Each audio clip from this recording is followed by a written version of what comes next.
15 নম্বর আয়াত আল্লাহ বলছে ইন্নামাল মুমিনুনা আল্লাযীনা আমানু বিল্লাহি ওয়া রাসূলিহি সুম্মা লাম ইয়ারতাবু ওয়া জাহাদু বিআমওয়ালিহিম ওয়া আনফুসিহিম উলাইকা হুমুস সাদিকুন। আবু বকর রাদিয়াল্লাহু তাআলা আনহুর নামের শেষে কি আছে? সিদ্দিক মানে কি? বিশ্বাসী। আমি যে আয়াত তেলাওয়াত করলাম সাদিকিন আছে? আছে আছে।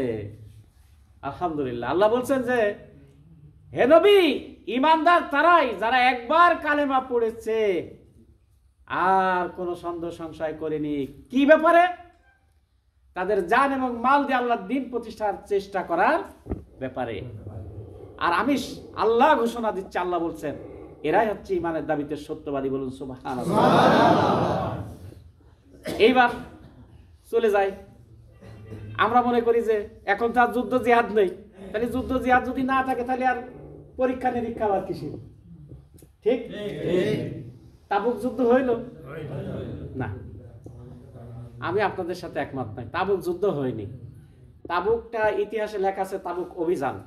তাবুক কি অভিযান? তার মানে আল্লাহ রাসূল সাল্লাল্লাহু আলাইহি ওয়াসাল্লাম 30,000 সাহাবী নিয়ে গিয়েছিলেন, কিন্তু পারস্যের রোম তারা মোকাবেলা করতে এগিয়ে আসে নাই। তারপরে ওটা ইতিহাসে লেখা আছে তাবুক অভিযান। কি এই তাবুক অভিযানের ব্যাপারে সূরা তাওবা নাজিল হয়েছে। কোন সূরা নাজিল হয়েছে? কথা বলেন, কোন সূরা নাজিল হয়েছে?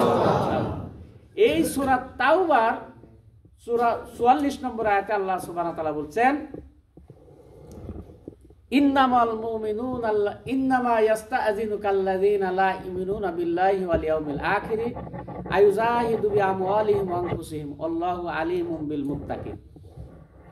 ও নবী, যারা তাদের জান এবং মাল দিয়ে আল্লাহর দ্বীন প্রতিষ্ঠা করার জন্য চেষ্টা করে না, এদের আসলে আল্লাহর আখিরাতের। এটা কার কথা? কার কথা? আল্লাহর কথা। আল্লাহ বলছে। আর কাদের ঈমান আছে আল্লাহ সুবহানাহু ওয়া তাআলা তা বলছেন। কি বলছেন? লা ইয়াস্তাযিনুকাল্লাযীনা ইউমিনুনা বিল্লাহি ওয়াল ইয়াউমিল আখির আয়ুজাহিদু বিআমওয়ালিহিম ওয়া আনফুসিহিম ফি সাবিলিল্লাহ। ও নবী, আল্লাহ এবং আখিরাতের উপরে যাদের আসলে ঈমান আছে তারা আল্লাহর দ্বীন প্রতিষ্ঠা করার ক্ষেত্রে আপনার কাছে ছুটি চাবে না, রুখসত চাবে না, অলসতা প্রদর্শন করবে না। কথা বুঝতে পেরেছেন? তার মানে আল্লাহর দ্বীন প্রতিষ্ঠা করার জন্য যারা চেষ্টা করে না তাদের আসলে কি নেই? আল্লাহ যেই জাতীয় ঈমান আছে সেই জাতীয় ঈমান তাদের নেই। এটা আর কি আয়াত বলা দরকার? না। আর দরকার?